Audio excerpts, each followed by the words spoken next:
নমস্কার। Spiritual bulletin চ্যানেলের সকল শ্রোতা ও দর্শককে জানাই সাদর সুস্বাগতম।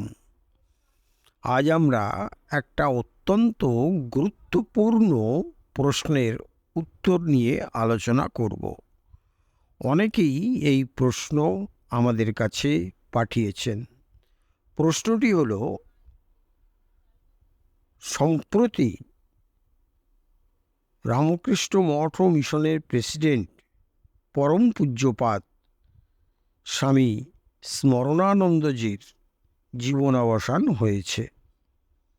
তাই তাঁর যে অসংখ্য শিষ্য শিষ্যা রয়েছেন জগৎ জুড়ে, তাদের অনেকেই আমাদের কাছে জানতে চেয়েছেন, এমতো অবস্থায় মন্ত্র শিষ্যদের কর্তব্য কী? তারা কি অশৌচ পালন করবেন? যদি অশৌচ পালন করেন, কতদিনের অশৌচ পালন করবেন এবং অন্যান্য কী কী নিয়ম মেনে চলতে হবে, সেই বিষয়ই আমাদের আজকের আলোচনার প্রথমেই বলি, মন্ত্রশিষ্যগণের কিছু কর্তব্য রয়েছে। সেই কর্তব্য কি, সেটি জানার আগে আমরা বলবো প্রথমেই যে পরম পূজ্যপাদ স্মরণানন্দজির দেহান্তে তথা সন্ন্যাসী গুরুর দেহান্তে কোনো প্রকার অশৌচ হয় না। আগের মতোই যেমন প্রত্যহ, জপ, ধ্যান, আসন ইত্যাদি করতেন মন্ত্রশিষ্যরা, সেই রকম আসন, জপের মালা ব্যবহার করতে পারবেন।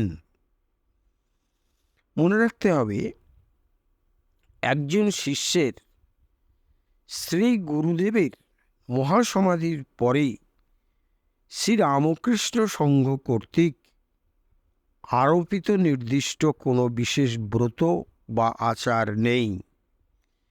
শ্রীরামকৃষ্ণ সংঘ সর্বদা ব্যক্তির আধ্যাত্মিক জীবনের উপর অধিক প্রাধান্য দিয়ে থাকে, যা একটি পবিত্র জীবনযাপন করা, যথেষ্ট জপ, ধ্যান, প্রার্থনা ও স্তব-স্তোত্র পাঠের মাধ্যমে মনকে ঈশ্বরমুখী করাকে কেন্দ্র করে আবর্তিত হয়।